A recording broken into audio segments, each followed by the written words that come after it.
ये तो भगवान कृष्ण ने ब्रज में अनेक लीलाएं की हैं, लेकिन क्या आप जानते हैं भगवान कृष्ण ने राधा को बचाने के लिए काली का रूप रखा था।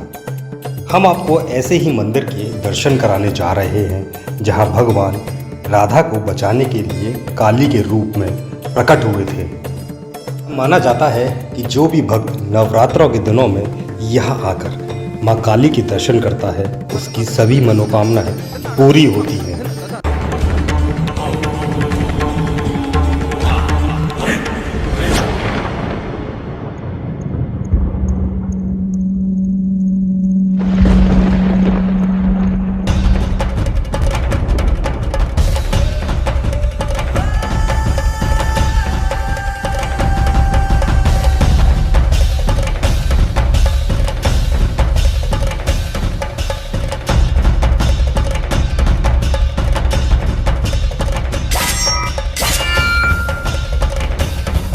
यह मंदिर वृंदावन के हृदय स्थल गोपीनाथ बाजार में स्थित है।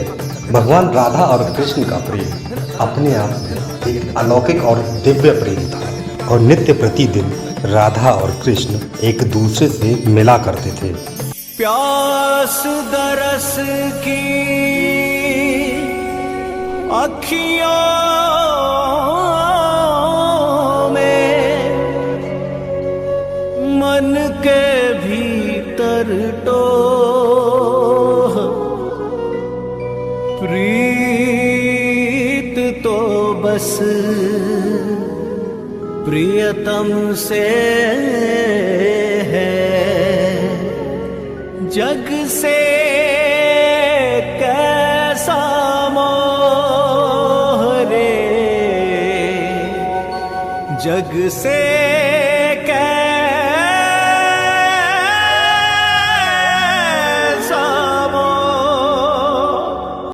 अब हम आपको बताते हैं कि आखिर भगवान कृष्ण को काली का रूप क्यों धारण करना पड़ा और क्या वजह थी कि भगवान कृष्ण को काली बनना पड़ा।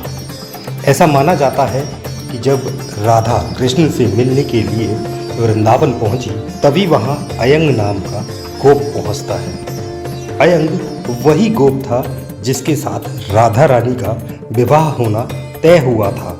यह देखकर राधा रानी सहित सारी गोपियां घबरा गईं और कृष्ण से उन्हें बचाने की याचना करने लगीं। राधा रानी को डरता हुआ देख कृष्ण मंद मंद मुस्कुराए और उन्होंने अपना रूप काली के रूप में धारण कर लिया। तब से लेकर आज तक भगवान कृष्ण यहाँ काली के रूप में विराजमान हैं और भगवान कृष्ण की यहाँ पर काली के रूप में पूजा की जाती है। अयन नामक गोप का विवाह राधा जी के साथ होने वाला था और राधा जी को जब यह बात पता चली तो वो व्यग्र चित्त होकर हे कृष्ण पुकारने लगी। तभी चमत्कार हुआ और कृष्ण जी वहाँ पर काली रूप में प्रकट हो गए। कहा भी गया कृष्णस्तु कालिका, यानी कि कृष्ण ही काली हैं, काली ही कृष्ण हैं।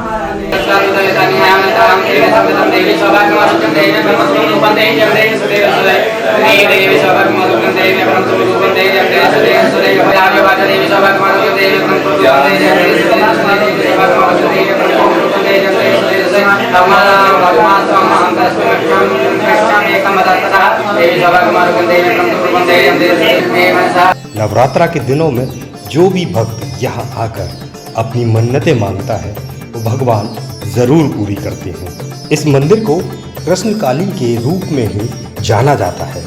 कृष्णत्व कालिका अर्थात कृष्ण ही काली है और काली ही कृष्ण है। यूँ तो मंदिर का इतिहास काफी पुराना है। मंदिर की स्थापना 450 वर्ष पूर्व हुई थी। अयन नामक गोप का विवाह राधा जी के साथ होने वाला था और राधा जी को जब यह बात पता चली तो वो व्यग्र चित्त होकर हे कृष्ण पुकारने लगी। तभी चमत्कार हुआ और कृष्ण जी वहाँ पर काली रूप में प्रकट हो गए। कहा भी गया कृष्णस्तु कालिका, यानी कि कृष्ण ही काली हैं, काली ही कृष्ण हैं।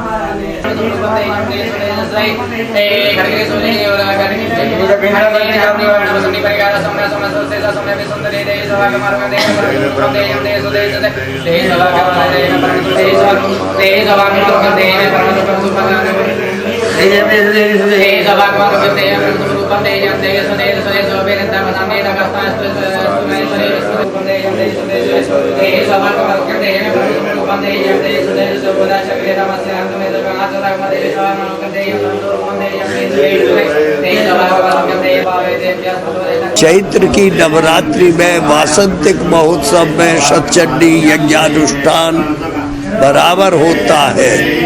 आश्विन में शारदीय महोत्सव में देवी का सतचंडी यज्ञानुष्ठान बराबर होता है। अनेकानेक विद्वानों के द्वारा पाठ होता है। दसवीं के दिन हवन होता है, विशाल भंडारा भी होता है। ये माँ प्रत्येक जीव मात्र की, प्रत्येक भक्त की मनोकामना पूर्ण करती है।